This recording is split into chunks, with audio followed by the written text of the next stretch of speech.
కోయి కోయి కాదు, కొయ్యాల్సింది కోత. కొయ్యాల్సింది కోడిని కాదు, మేకను కాదు, గొర్రెని కాదు, ఆత్మల పంటను కోసేవాడిగా ఉండు. అప్పుడు నిజమైన దేవుని సేవకుడిగా నీవు పిలువబడతావు. అల్లరితో కూడిన ఆటపాటలు వద్దు. స్తోత్రారూపమగు దేవుడి మన నోట ఉంచిన క్రొత్త గీతాన్ని మనం పాడాలా. అనేకులు ప్రభు యందు భయభక్తులు కలిగి ఆయన సన్నిధి యందు నమ్మిక ఉంచాలా.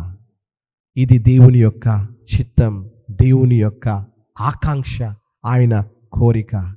నీవు కోయాల్సింది ఆత్మల పంటని నువ్వు కోయాల తప్ప కానీ లోక సంబంధమైన వాటిని కాదు. అగ్నిలో నుండి లాగినట్టు అనేకులను లాగాలి అని పరిశుద్ధాత్మ దేవుడు నీతో సెలవిస్తున్నాడు. కొయ్యాల్సింది ఆత్మల పంటను కోయి.